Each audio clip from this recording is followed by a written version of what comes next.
ধুয়ে পরিষ্কার করে রাখা আছে মাংসগুলো। পেঁয়াজ কেটে রেখেছি, টমেটো, আলু দেবো মাংসতে অল্প, কিন্তু আলুটাকে লবণ হলুদ দিয়ে অল্প সিদ্ধ করে নিয়ে ফেলে দিয়েছি জলটা। মশলা: আদা রসুন লঙ্কা, জিরে।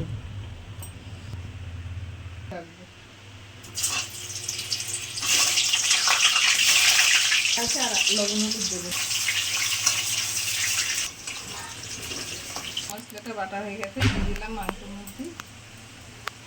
এবার টমেটোটাও বেটে নেব। দিয়ে দিয়েছি, টমেটোর পেস্টটাও দিয়ে দিলাম এর মধ্যে। এবার কতগুলো পেঁয়াজ দেবো, তেজপাতা দিলাম, লবণ দিলাম,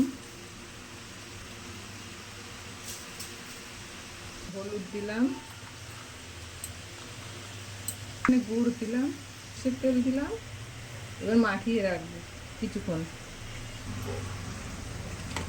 জলটা ভালো করে ঝরিয়ে নিচ্ছি আগের থেকে।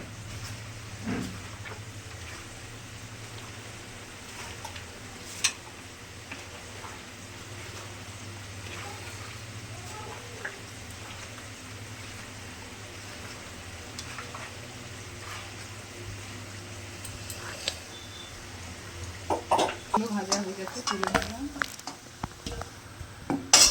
একটু শুকনো লঙ্কা দিলাম, একটু জিরে দিলাম করে।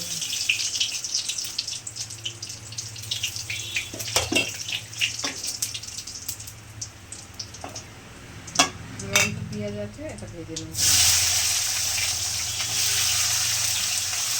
লাল করে পেঁয়াজটা ভেজে নেবো, তারপরে মাখানো মাংসটা এর মধ্যে দিয়ে দেবো, দিয়ে কষাবো। করে ভাজা হয়ে গেছে, এবার মাংসটা দিয়ে দিলাম।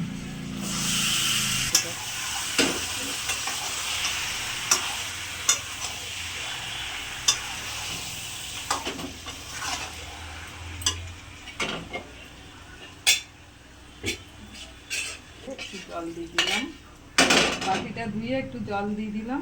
মশলা ছিল, সেই মশলাটা ধুয়ে এর মধ্যে দিয়ে দিলাম। আর আলগা জল দিইনি, অল্প একটু জল দিয়ে এবার ঢাকা দিয়ে দিয়ে কষিয়ে নেব। যেহেতু কাঁচা পাকা লঙ্কা দিয়েছি, তো কালার জন্য কাশ্মীর লঙ্কার গুঁড়োটা দিলাম।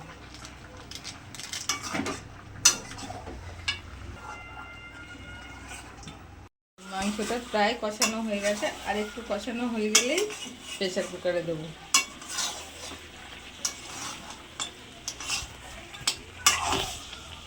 পুরো কষানো হয়ে গেছে মাংসটা। এখানে গরম জল করতে দিয়েছি, প্রেসার কুকারে দিয়ে দেবো।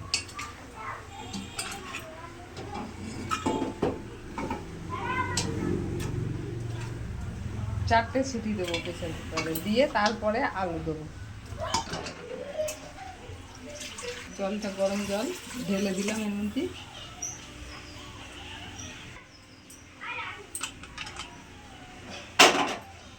এবার নেবো, নিয়ে তারপরে আলুগুলো দেবো।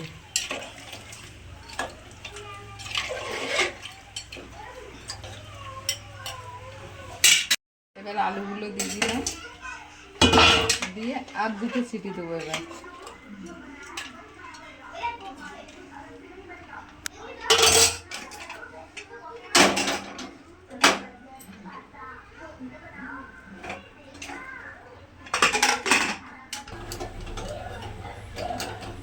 গরম মশলার গুঁড়ো ছিটিয়ে দিলাম।